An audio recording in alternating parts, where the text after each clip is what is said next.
Working with brands, that can be really tricky, especially if you're a smaller social media influencer, but this entire playlist it was dedicated to how to approach a brand, how to create a relationship with a brand, how to move forward with a potential sponsorship deal, where to find, all of this is in this playlist. But at this point, with this last video of this playlist, I want to explore the question whether or not you should work with brands at all.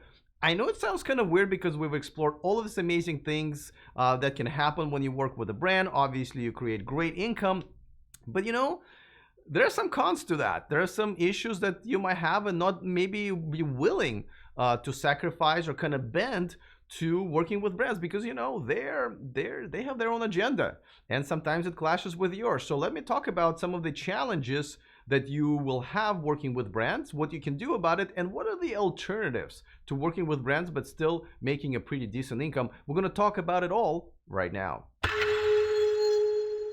Welcome to Social Income. My name is Alex Guberman with socialincomeacademy.com, and if you're interested in creating a full-time income out of your social media project, well, you came to the right place. Go ahead and click on that subscribe button down there so you don't miss anything moving forward. All right, so let's talk about this because there are, quite a few things that you need to be aware of. And again, yes, very lucrative. You will make good money when you work with brands. But let's start with a few things you should concern yourself with. And first one, of course, is content. You're used to creating whatever content you want, or at least the content that you think your audience wants. And a lot of times it's in the same space, right? That's why you're doing your YouTube or Instagram or whatever. But when the brands get into the mix, they don't care about your content. They want their content to be promoted on your channel, on your Instagram feed. And sometimes they're very particular about it. A lot of times they will literally give you the script of stuff that you have to say. And therefore, it's no longer you. Now, to be fair, there are quite a few brands, especially the ones that, big fans of your channel already. They'll let you do whatever you want with a minimum set of guidelines. So that's good. But I'm just saying, your content will not be 100% under your control. I personally have signed contracts where I lose creative control over my content, and I'll tell you in a second how I do it. But let's also talk about timelines, right?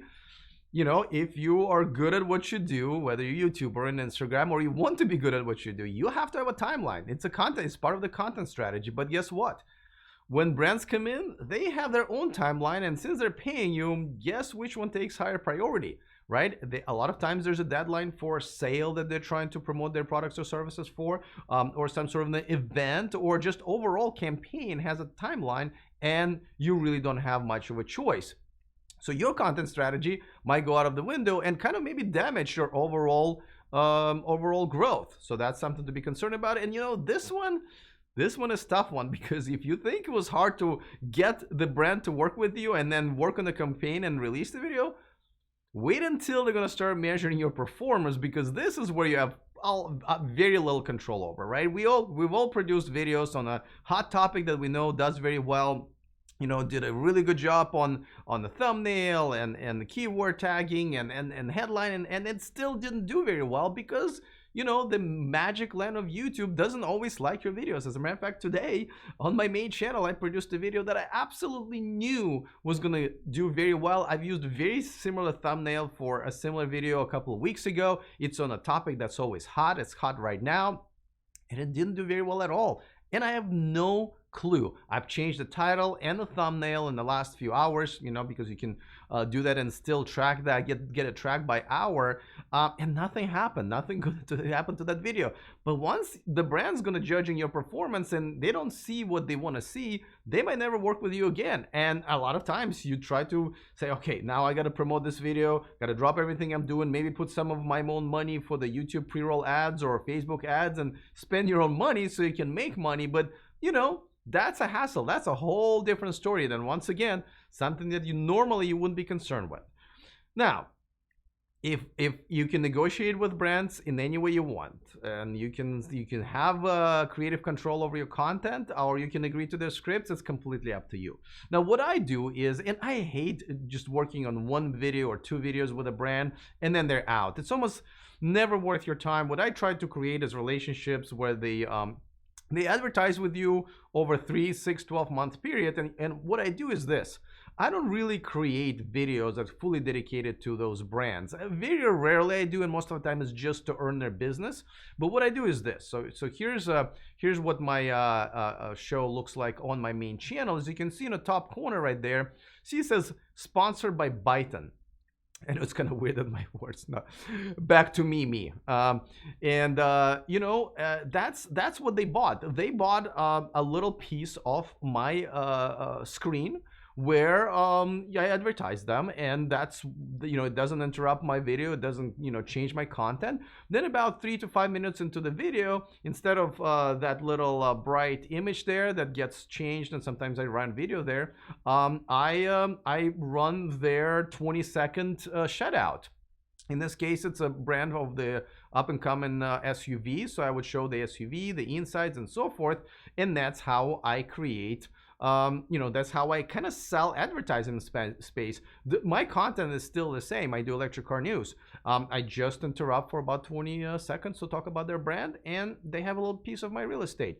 I also allow them to be in the description of each video, and I also allow them to be in the head of my channel. That does not change my content. So that's the way I figured it out. Of course, you should do yours.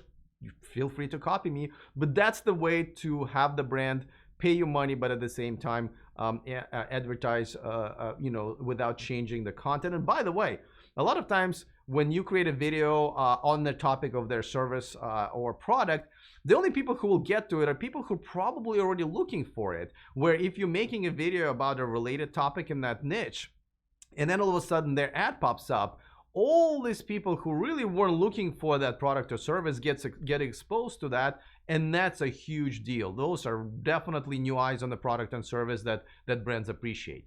Now, let's talk about alternatives though, because if you don't work with brands, how do you make money? Now, obviously Google Ads is something that does generate good income. You don't want to overdo it, but that could create some basic income, especially when you're just starting out, but you have good views. At some point, there's that awkward moment where brands are not working with you yet, but you have enough views to generate some income, but that you should never rely on that.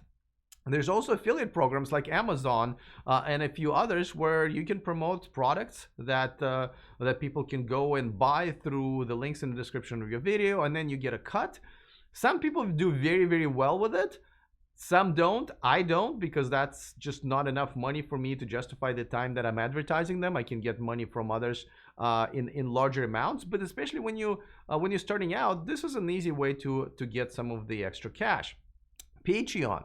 Now, be careful, because, like, for example, I don't do very well on Patreon because I have corporate sponsors, and people go like, well, I don't want to donate money to this guy if he's already getting it from corporate sponsors. And that's fine. However, there are two ways how you get money on Patreon. One is people who kind of like just really like you and they kind of tip you, but you can also provide a service to them, either better access to you where you get maybe one-on-ones or sort of live chats with your biggest fans, which are Patreons.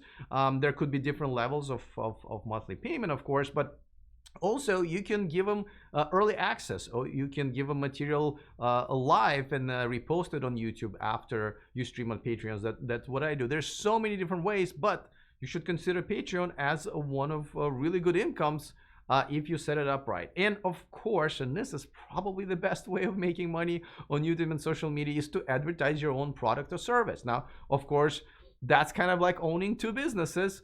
And if, for example, you're a CPA or you already have a bakery or whatever, having that job and also being a full-time YouTuber, that I would not recommend. You can be really good at one of those things or bad at both.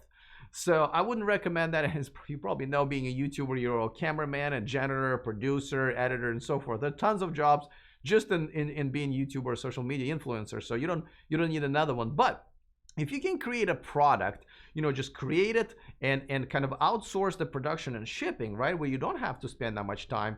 And then you kind of a YouTuber that drives traffic to that product or service, then it's a whole different story. Of course, for example, on this channel, I offer my classes at the socialincomeacademy.com. I've already created those classes. That website sits there. I don't do much for that website anymore, but I can be a full-time YouTuber and promote this content, and people who are really interested in it can go and buy those courses. So that's probably one of the best ways to generate money on YouTube and social media, is to be your own sponsor.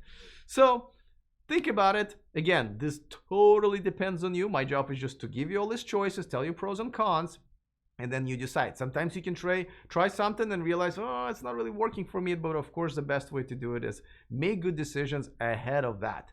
Don't forget to download our free checklist called First 10 Steps to Full-Time Social Media Income, absolutely free. Socialincomeacademy.com/free. You can also find that link in the description of this video. Let me know if you have any questions. Of course, I will be more than happy to answer them in the comments section of this video. Other than that, my name is Alex Guberman, helping you to monetize your passion today. See you next time.